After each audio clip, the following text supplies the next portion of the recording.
I'm the victim of a romance scam. This all started in September of last year, 2018. I'm an openly gay man who, after 25 years, found myself single and alone after my partner died from pancreatic cancer. We had built our life together, and he was taken rather quickly from me. I remained single for the better part of 5 years. Over time, my loss and grief turned into feeling lonely and wishing for a companion. I wasn't looking for my happily ever after. No, because I'd already had that.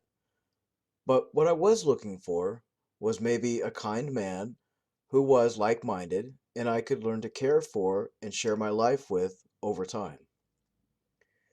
I enjoyed a few gay friendly dating sites, browsed, but no one really piqued my interest until I got a message from Michael via a gay dating app. He said he came across my profile and found me handsome, and his interests and mine seemed to match, or so he said. He told me he was 43 years old. I'm 52, and the age gap wasn't a big factor for me as his likes and dislikes were nearly identical to mine. He enjoyed camping and travel, golf, swimming. He was handsome. I hesitated at first to respond to him. I even had second thoughts thinking, what are you doing? But a few days after, and several messages from Michael later, I responded. The chat started out like any other. Where are you from? Are you single? Any kids, job status, etc. He told me he was single, never been in a marriage or partnership, no kids. He said he worked for a global finance company and a few firms working out of Malaysia, securing contracts for oil and other petroleum industry minded things. He said he had a home in Florida, but often would go to Malaysia for business, and that's where his company was centrally located. He was the Mr. Businessman for sure. He asked me what I did for a living, and I told him that I worked as a healthcare office billing intake and collections data processing person. I told him about the loss of my partner and how after all these years I felt I needed to get out and into the dating world, but wasn't set on settling down and wouldn't mind meeting a companion, someone for dinner, someone to share my life with conversation and see where the future might take us, but that I wasn't set on a committed relationship. Michael said he had been cheated on in the past and was scared to love again. We shared this common connection of being scared to embark on a new relationship, but we were both very lonely. He showed me photos of his house. It was beautiful. His two cars, his office, his gardens, his home looked amazing. I was more of a simple man. I had a small 3 bedroom home, a small yard, and a simple life. I kept to myself and I worked, visited family when I was off from my job, and kept my home tidy. Michael had this large house, a huge pool. All the photos were gorgeous. He then started sending me tons of photos of what I thought was himself, both in business attire and what was supposed to be taken at his desk in Malaysia, as well as photos of himself by the pool, at the gym, near the beach, and various places. He and I chatted on the app for a few nights in a row, and honestly, it was great not to be so lonely or to come home, eat, sit in front of the TV, and go to sleep. I had a reason to come home. Michael filled that lonely void. On the fourth day, I believe it was, he asked me to download WhatsApp. I'd never used it before or even heard of it, but I went ahead and downloaded it to my phone. He connected with me there, and his phone number was an Orlando, Florida number. He texted me constantly, but never video or voice called at first. He said it was due to the data usage and that he would video and voice chat as soon as his phone was reloaded on the first of the month. We continued our texting. He would text me good morning, good night, thinking of you. He told me all about his life, how his parents were killed in an auto accident when he was young, and that his grandfather raised him. He said his grandfather was Greek, and he grew up in Greece until the age of 18, and then he had to move to Spain to care for his sick aunt because his grandfather had died. Then, years later, He came to the States and went to school and finished his business degree, and then the rest is history with all of his success. We shared so many things about ourselves that it was hard sometimes for me to believe that I was scammed. I told him personal details of my life with my partner, how we met, how painful it was when he died, how I was there when it happened, holding his hand in the hospital. Michael said he admired my kind heart and said I was an angel. He was always texting me kind words and photos of hearts and teddy bears and hugs. I admit I was flattered and starting to have feelings for him. He told me details of his life, how he held his grandfather's hand when he had died in the hospital, how his aunt was sick and he paid for her medical bills. I felt this connection to him because he knows what it was like to lose people that you love so dearly. One night, Michael called me. I was taken back some by his accent. It was a bit different than I imagined. He said it was a mix of Greek, living in Spain, and then working in Malaysia for so long, and it was very different from anything I had ever heard. I couldn't place it. I understood him fine, but his voice just didn't sit right with his photos. I should have listened to my inner voice telling me something was wrong when he called, but I allowed my heart and his smooth, loving words to overthrow my rational thoughts at that time. We chatted on the phone for more than an hour. I shared many stories about my partner and why I came online to find friendship and maybe possibly a relationship. Michael started to choke up and he said he was so sorry about my loss. Then he said he would hold my hands till the end of time if I could be his last love. His words were very romantic, and I think it hit me because I was so lonely. We voice chatted into the night, and the next day he video chatted with me. The video was stopping and starting. He kept asking if I could see him. It was the same man as in the photos, but he was sitting at a desk. He kept staring at the camera. I asked him to wave, but the video stopped. He said it was due to the poor connections in Malaysia. I at the time believed him. We went back to phone and then texting. He said he wanted to meet me and that next month he would be back in his home in Florida and wanted me to come down and stay at his home, to go swimming, meet each other, enjoy the warm weather, and show me Orlando. I was nervous, but at the same time excited. This was all going so fast. I told him I would fly down to Florida to see him when he returned home, and we made these plans. 3 weeks went by, and I ended up buying a plane ticket to Orlando, where he said he was from. I planned to see him in a couple weeks. Michael said he was set to fly home next week, and then the week after, I would be there to see him. He gave me his address. I had no reason to doubt this person. I prepared for my trip. Then, one late night, I got a phone call from Michael. He said he had gotten robbed at the hotel in Malaysia. He said 5 men stormed his hotel and beat him. He told me they beat him up for being gay and took his credit cards, money, and everything. I told him to phone the police. He said that he already did that, but they could only file a report and that he needed to get home. He was crying on the phone. I started crying with him. Here was this man I had feelings for, and 5 thugs beat him for being gay. I was shattered and I was angry. These things shouldn't happen. Michael asked me if I could send him money to book a flight home. He said his boss at the company wouldn't book the flight until next week, and he wanted to come home right away. He feared the men would get out of jail or someone would harm him again. He said Malaysia is not safe anymore. My heart sank, and of course I told him I would help. I asked him how much he needed. He told me he needed $4,000 for the flight, travel expenses, and once he got home and got his bank card fixed, he would pay me back when we met. $4,000 was quite a lot of money for me. It's nearly all the savings I had put away, but I felt in my heart that he really cared for me and he needed my help. Who would he turn to? He had no family, and here he was, a man being beaten for being gay in a foreign country. He told me since they took his ID that he would need to go to the embassy to get his passport taken care of, but first he needed this flight booked. So he asked me if I would send the money to the hotel manager, since the hotel manager had ID to pick up the money. He said Malaysia has a high tax rate on large transfers, so if I could just send this man four separate payments equaling the $4,000 via Western Union, he would ensure that he got the flight booked and everything he needed. I didn't think twice. He pressured me, telling me he felt unsafe and that time was of the essence.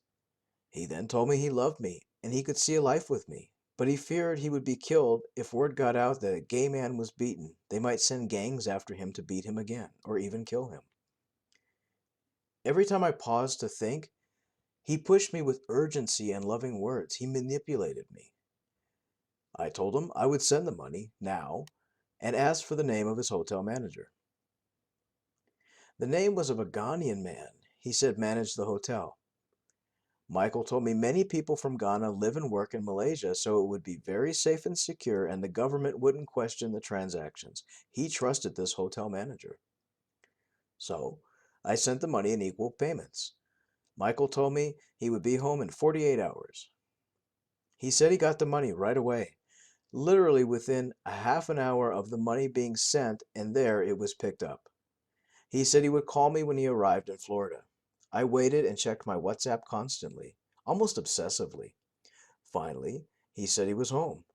I was thrilled. I was relieved, and I was nervous because we would meet next week. He continued to text me during this time, telling me how excited he was to meet me. The day came that I was to fly out, and Michael texted me that he would pick me up at the airport and even told me he would be holding flowers and candy for me. He knew how much I love chocolates. I felt like we had taken such a journey together. The day came, and I went to leave for my flight. I texted Michael to tell him I was boarding the plane but got no response. I figured he was either working or resting or preparing for me to visit. I texted a few more times, then shut my phone off for the 5 hour long flight. When I landed in Florida, I turned on my phone and got off the plane. Still nothing. That's when I tried to find Michael on WhatsApp. He was my only contact, as I didn't use this app for anything else but to talk to him. His name was gone from the app. I searched thinking my phone just might be trying to connect, but no, his name was not there. Had I been blocked? What happened? I tried to call his number directly and it led me to a Google Voice message. I started to panic, but figured maybe he had issues with his phone or maybe it was my phone being out of the state. So I grabbed a taxi and had the driver take me to the address Michael gave me as his home. When I arrived, the home didn't look like the photos. This home was a small rundown house. I asked the taxi driver if we were in the right place, and he thankfully asked me what was going on. So I told him and showed him photos of what the house should look like. We checked the address several times, and I was at the right location, but not the house Michael had shown me in all those photos. I asked the taxi driver to stay while I knocked on the door. I was thinking maybe Michael lied about his extravagant life. So I went to the house, went to the door, and knocked. An elderly woman answered. She had no idea who Michael was, who I was, and had never known a Michael. She said she owned this house for more than 40 years. She told me over and over she had no idea and was very sorry, but she has always lived here and no one else, and no one named Michael. I felt sick. Had I been catfish, scammed? What was going on? I had the taxi driver take me to a hotel by the airport, and I rebooked my flight home in 2 days. During my stay in Florida, I searched his name, his company. I played detective. I then searched the name of the man in Malaysia who accepted my money. I found his Instagram and Facebook were both plagued with hustling photos and other criminal activity. He was a 20-something-year-old guy, and he was far from gay as he had a girlfriend that was on his page, and they had forever love and other couple in love postings. He also had photos of money, alcohol, parties, food, pouring champagne, you name it. He looked like he worked in some sort of hotel, but not as a manager, more like a waiter in a restaurant or of the hotel, something of that capacity. I was angry, I was crushed, and I felt stupid. I messaged the person who took my money. He wrote back to me and told me I was a fool and blocked me, making laughing emoticons before doing so. I felt stupid. I felt so angry. I filed a report with the police and filed a report with the Malaysian version of their cybercrime unit. They said they would investigate, but that this happens often and scolded me for sending money online. I never thought scammers would pretend to be gay just to get money from people. I think I was too trusting and too caring for my own good. Be careful with your money and your emotions. Thanks for letting me share. Be careful, friends. Story 2. I joined the site Our Time just looking for maybe friendship, someone to meet, and to have coffee with. I wasn't looking for romance or to be swept off my feet into a marriage. I had already had that. My husband had died 10 years ago, and here I was in my 70s, online looking for companionship, maybe possibly love, but I didn't bet on it. I first met the man I come to know as John one late night while browsing Our Time. I thought he was very handsome. He had wavy white hair, a beautiful smile, and it said that he only lived 2 hours from me. So I sent him a message telling him how interested I was in him and I'd love to chat with him. He responded almost right away. He said that he was new to the site, he too was a widow, and that his wife had died of cancer. He said he was 63 years old, but the only thing that struck me as odd is he said he had a 5-year-old son. I laughed at him and told him, "You're kind of old to have such a young boy." And he didn't take too kindly to that. He said it was normal. He questioned me as to why I questioned him. He came off a little bit arrogant, and honestly, I backed off from him. Then, he sent me another message saying he was sorry, that he was just very tired, and it's been very stressful since he lost his wife. I told him it was okay, and we began chatting on the Our Time chat box, sending messages back and forth.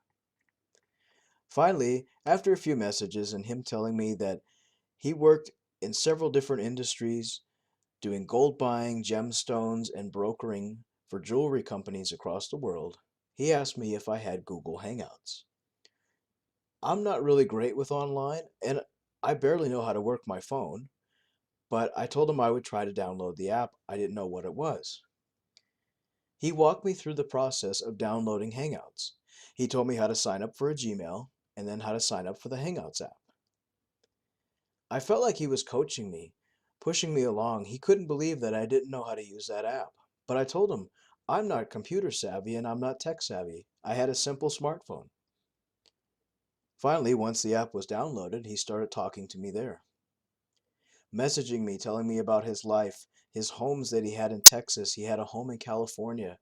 I thought it was amazing. Here's this handsome man who has all this great success. But the only thing that put me off was that he had a young son. I already raised my kids and I had grandkids that were older than that. And I told him, I'm at a time in my life where I really don't want to raise another child. He told me it wouldn't be a problem, that his son was in boarding school and that he didn't take care of his son, that the teachers in the boarding school raised him because he was too busy with his career. That also set me off a little bit. How can a man not want to raise his own son? But as I started thinking about it, he started talking more, telling me lovely words, telling me how successful he was, how he's so lonely, and how beautiful I am. The last person to tell me I was beautiful was my husband, and it's been more than 20 years since we had any romance in our life, and then he passed. I began talking more and more to this man. He told me all these stories about his life and how lonely he felt. He said he worked abroad. He was working in places like Nigeria, Malaysia, Japan, the UK, all over the world. I told him it'd always been my dream to go on a cruise and cruise all around the globe. I had never really been anywhere. He told me he would love to take me on a cruise, and that once he got back from Nigeria, where he was right now buying gold, he would take me. It wasn't a whirlwind romance. We spoke, we talked, he texted me all the time, and one evening after dinner, he called me. Honestly, his voice sounded strange. He sounded very young, and I told him, "You sound very, very young." He said he was just taking good care of himself, that he worked at the gym. He did all sorts of things to stay healthy. He took lots of vitamins, and that's why he sounded so youthful. I laughed a little bit at the notion, but a part of me really enjoyed his company. So I kept talking to him. We stayed on the phone for the better part of 2 hours. And after we hung up, he told me he would text me in the morning. And sure enough, early that morning, I received a good morning, beautiful, good morning, my angel, all sorts of loving text and photos of teddy bears, hearts, and people kissing. I thought it was moving rather quickly, but I also enjoyed his company. So we kept talking. I would spend my days doing my normal things, what retired people do, and in the afternoons and late evenings, he would text me. I also found it strange that he would only sometimes text late into the night. I'm old fashioned. I like to go to bed by 10 o'clock. And here was this man texting me at 2 o'clock in the morning, wanting to talk. He told me it was due to him being in another country and the time difference. And I believed him. He said he would be coming home in 3 weeks and he would like to meet me. I told him I would consider it if we met in a public place. I was very paranoid about meeting people online because of all the horror stories that we've all heard. So the weeks went on and he continued to talk to me. Then, one afternoon, he said that his phone wasn't working right and he was scared that he wouldn't be able to get in touch with me. I told him, "You can always message me. What's going on?" He told me that his phone needed an iTunes card to keep the app running so he could chat with me and that he was using the iTunes cards as data for his phone. At the time, I never really understood what an iTunes card was. I'd never heard of one. He told me he needed a $100 iTunes card, and due to being on the work site in Nigeria where they were digging for gold, he wasn't able to go out and get one, and that they didn't sell them in Nigeria. I told him, "Well, you can get one when you get home." And he explained to me that he needed his phone for business. He needed his phone to talk to me. He actually put it on me that it was my fault because I was using all of his data to talk to him, and that the reason why he ran out of data was because he was texting me so much. He kind of put a guilt trip on me, and I've always been the kind of person that I can easily be guilted into things. I asked him, "What is an iTunes card? What does it look like? What can I do to help?" He then sent me a photo of an iTunes card. Honestly, I'd never seen one before. I didn't even know what it did. And I asked him, "Do I buy one and mail one to you?" And he got short with me.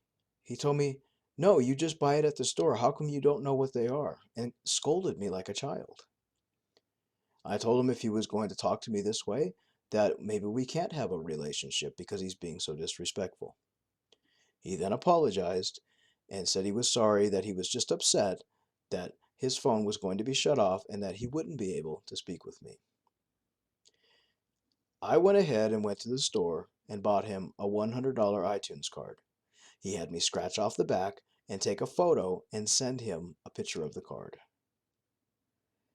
I know that I didn't lose a lot, but to me, the manipulation was far worse than losing the $100. After I sent him the iTunes card photo, he blocked me. He blocked me from Google Hangouts, and his profile was gone from our time. I felt stupid. I know, as I said, it's not a lot of money, $100. But the manipulation and the cold, callous act of this scammer really hurt me. My advice to you, and while I'm not a victim who's lost a lot of money or spent a great deal of time talking to this man, the emotional part very much hurt. The advice I have for you is not to send anybody anything, no matter how guilty they try and make you feel. Just say no. You're better off blocking that person than to deal with that kind of pain. Thanks for letting me share my story. I appreciate it. And we'd like to thank both these people for sharing their stories. And just remember that scammers sometimes don't always ask for money. They ask for iTunes cards. They may even ask for something as little as $25. But at the end of the day, if someone's asking you for money, iTunes cards, gift cards, or your bank information, just say no, because they are always, always going to be a scammer. Thanks for listening. If you'd like to share your story, you can do so by contacting us via Facebook under Scamming Scammers Action. Don't forget to like, share, subscribe, and as always, if you need help, we're always there for you on Facebook. Thanks again. Have a good day.